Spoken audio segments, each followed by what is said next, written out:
Soaring prices push back 40 million people. 亚洲的底层人口开始 lower crop yields give rise to fear of food disasters. Even the U.S. is not spared. The situation here, at the heart of America's capital, is grim. More and more Americans are finding themselves on tight budgets, reporting an increase in the numbers of the food line, and in some cases, outright hunger.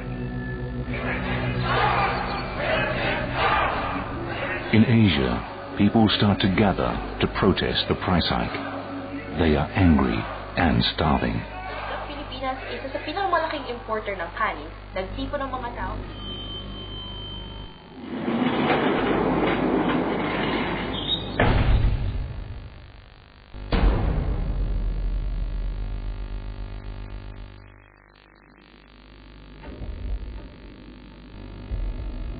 These farmers have been denied access to food. They stormed this rice warehouse in a desperate attempt to feed their families.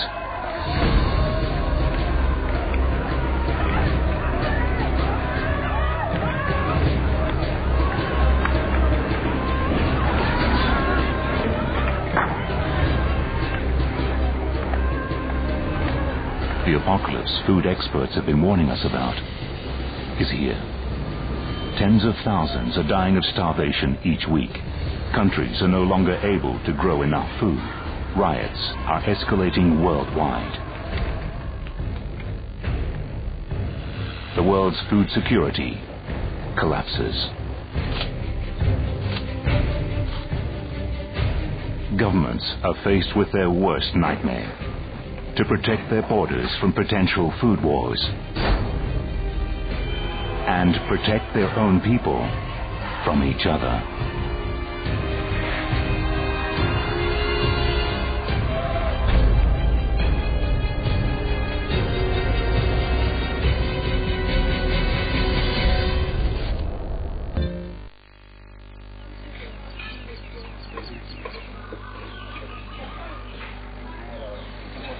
The events of 2050 could just be a nightmare scenario. With food still on our plates, how concerned should we really be about a predicted world without food? Could it be a real possibility? Or is there a way out? There is, I think, growing realization in the world that this is a very, very, very important issue that faces mankind. It is not something that can be solved by individuals or by individual countries, that the world will have to work together. That is something where we can all play a role. If we are aware of the problem and if we work together, then we can find a solution. Rice is life. Rice is life not just for those who eat it, but also for those who grow it. Farmers like Prayong. And in the face of a world whose rice harvests are under the threat of climate change, we need to find solutions fast.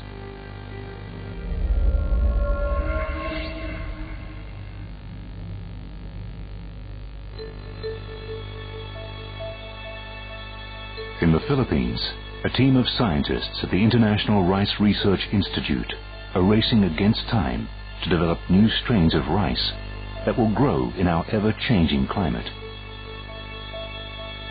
Never before has so much been expected so quickly from agriculture. Can rice crops rise to this challenge? To protect the future, these scientists first have to look at the past.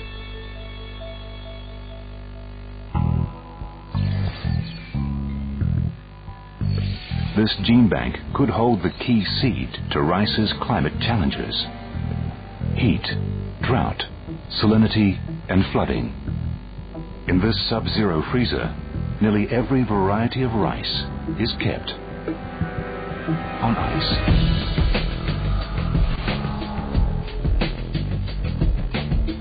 So we have here the collection of 109,000 varieties.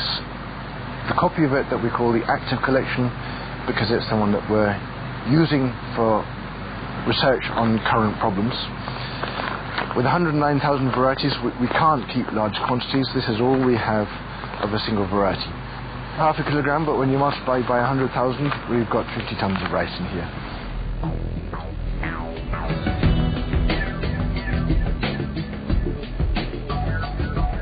Out of the 50 tons of rice in this gene bank, one of them may hold the answer to keeping rice crops alive in a changing world.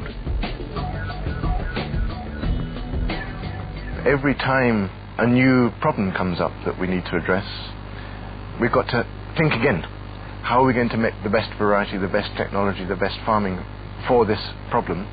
And the starting point is always to go back to the old varieties that have traits that you can't find in the best varieties available today. If we are able to continue doing that research to maintain the flexibility to deal with future problems, then it should be okay. Then I'm sure we can find solutions. These seeds could help turn common rice varieties into new solutions. To find out, these scientists first need to know how these plants will survive in the field. In paddies around the Institute, teams are testing various rice strains against their 4 biggest climate challenges.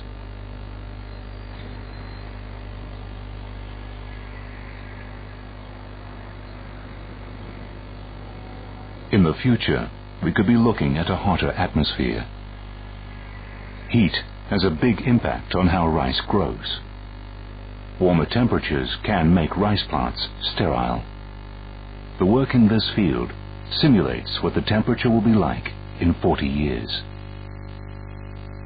These are ceramic heaters, near-infrared heaters, that when they are turned on, it's going to stream out near-infrared waves and that heat the air that is above this rice canopy and basically maintain a constant higher temperature. And so this allows us to study how they grow, their performance, and allows us also to check whether we may have already varieties or we may be breeding new varieties that can stand this higher temperature better than the current ones. So it's a screening tool, it's a research tool, and that allows us to identify new candidate varieties for the future, hopefully already the first ones available to rice farmers all over the world.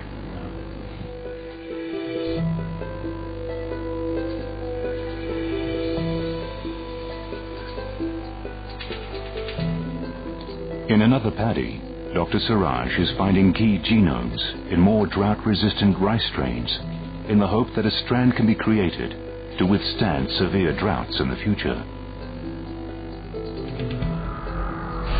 On a global scale, just to give you an idea, in Asia alone, we estimate around 23 million hectares of drought-prone areas of rice. In that case, the problem of drought is that it really knocks down the yield to almost nothing in some areas. So it has very tremendous and severe consequences on the livelihoods of people. This is a Renault shelter that we're using for phenotyping drought resistance in rice.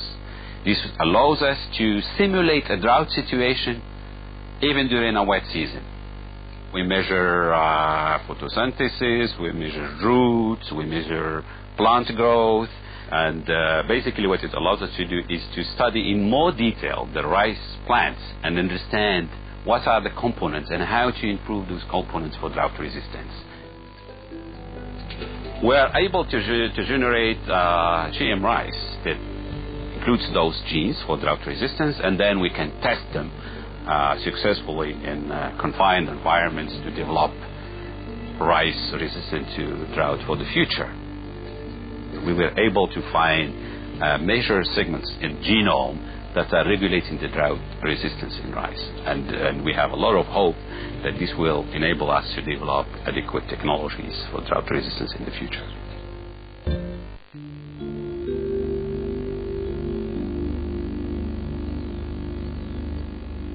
In 40 years, rising sea levels could push salt water inland, devastating rice-growing deltas. A race is on to find which strands are more tolerant to higher saline levels.